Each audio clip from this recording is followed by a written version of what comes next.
नमस्कार, मैं रवीश कुमार। आज हम लोग असम पर 4 लाख लोग विस्थापित हो चुके हैं। जब से सरकार ने यह भरोसा दिलाना शुरू किया कि स्थिति नियंत्रण में है, उसी दिन से राहत शिविरों में मौजूद लोगों की संख्या 2 लाख से बढ़कर 4 लाख हो गई। 50 से ज्यादा लोगों की मौत हो चुकी है। इसे मानवीय त्रासदी बताया जा रहा है। तो इस त्रासदी को किसने पैदा किया? प्रकृति ने? वहां की नदियों, चारे की भूमि, जंगलात पर अधिकार के सवाल ने? बांध निर्माण के अंधाधुंध विकास ने? या बाढ़ के वक्त विस्थापन ने? या बढ़ती आबादी या वोट बैंक की राजनीति ने? बोडो बनाम गैर बोडो, बोडो बनाम मुस्लिम, बोडो बनाम प्रवासी मुस्लिम, बोडो बनाम आदिवासी के बीच टकराव को हम किस खांचे में रखकर समझें? सांप्रदायिक खांचे में या जातीय हिंसा के खांचे में?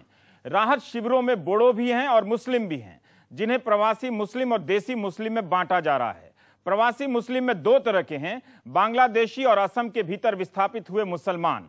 भाषा के आधार पर भी मुसलमानों का वर्गीकरण किया जाता रहा है। क्या पहचानों की इस खांचेगिरी या सियासत ने इतने लोगों को विस्थापित किया? हिंदी प्रदेश में बैठकर हम असम को किस विरासत के राजनीतिक चश्मे से देखें? उस चश्मे से जहां हिंदू और मुसलमान के बीच ही समस्या बढ़ती है, या असम के चश्मे से जिसके अपने कारण हैं, जिन्हें छुपाने के लिए हिंदू बनाम मुसलमान का सहारा लिया जाता होगा? गुजरात बनाम असम की तुलना होती होगी। कहीं ऐसा तो नहीं कि असम की सरकार, प्रशासन की सोच भी उस समस्या का कारण है? देश पर यह हिंसा एक धब्बा है। प्रधानमंत्री ने कह तो दिया, लेकिन यह धब्बा कहीं ना कहीं से आया ही होगा। बात करेंगे क्यों बार बार जल उठता है असम आज हम लोग में, और क्यों इस समस्या का कोई कसूरवार इतने सालों में भी सामने नहीं आ पाता। हमारे साथ हैं संजय हजारिका साहब, वरिष्ठ पत्रकार हैं, centre for north east studies Jamia Millia university से जुड़े हैं।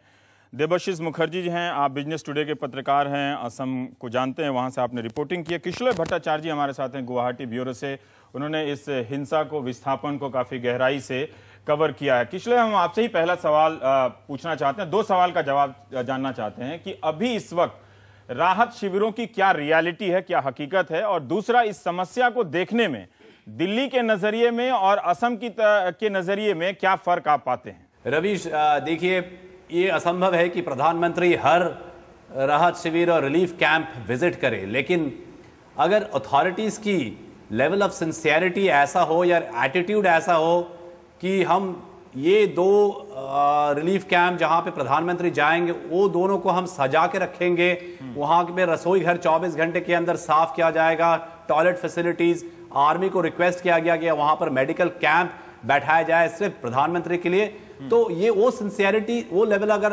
रहे तो मुझे लगता नहीं कि रिलीफ में कुछ अगर मतलब उस पर कोई डिस्कशन होना भी चाहिए, क्योंकि रिलीफ बिल्कुल है नहीं।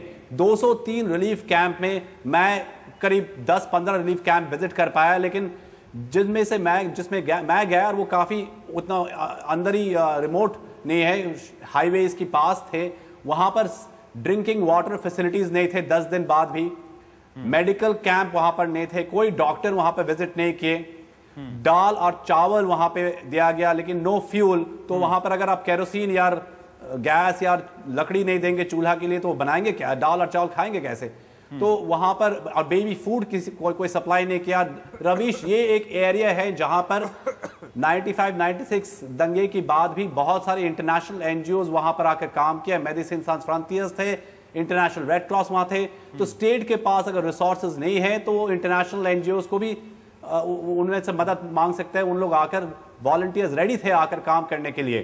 तो रिलीफ जो आप जो सुनना चाह रहे थे, रिलीफ कैंप्स की हालत बहुत खराब है, और वो ह्यूमैनिटेरियन क्राइसिस जो है वो सिर्फ अनफोल्ड कर रहे हैं, और वो आज की क्राइसिस नहीं है, 95, 96, 98 की रिलीफ कैंप्स आज भी वहां पर है, जहां पे लोग आज भी इंतजार कर रहे हैं कि हम वापस जाएंगे घर, कब जाएंगे, मेरा जमीन चला गया, मेरा वहां पे नौकरी चला गया।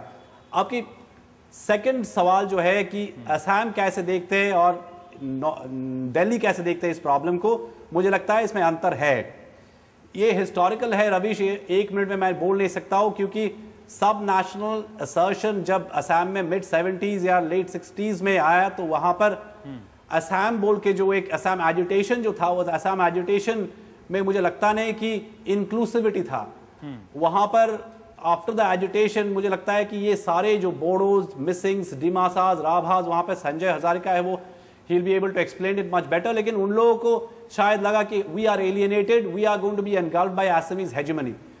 तो that was एक लेयर में, लेकिन ये काफी लेयर्स हैं वहां पर. आज जो मैं I'm making it very simplistic, लेकिन मैं जब बोडो लीडर्स को पूछा कि you know what is the problem, ये आप कैसे देखते हैं इस प्रॉब्लम को, वो they were very direct.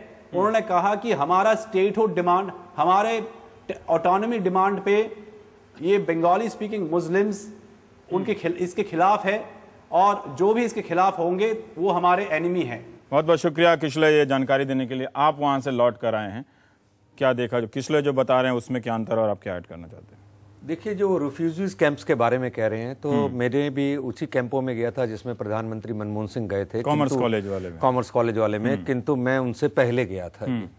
Tribals बहुत सीधे लोग हैं जाके जी, वो कोई चिल्ला चिल्ला के डिमांड नहीं करते हैं जी. उनकी कोई सुनने वाला नहीं. ऐसा लगता था वहां ले जाकर लोगों को केवल छोड़ दिया है, ना खाने का, ना पीने का, ना रहने का, ना सोने का, ना दवाइयों का, ना मेडिकल का, ना हेल्थ सर्विस का, किसी तरह का कोई इंतजाम नहीं है जाके.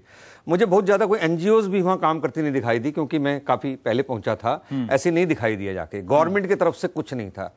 अभी समस्या ये है कि ये लोग उजड़े क्यों जाके जी.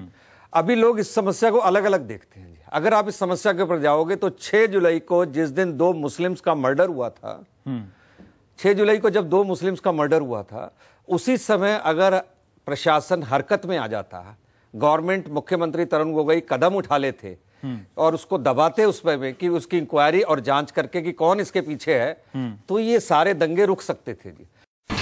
India's #1 news app just got even better.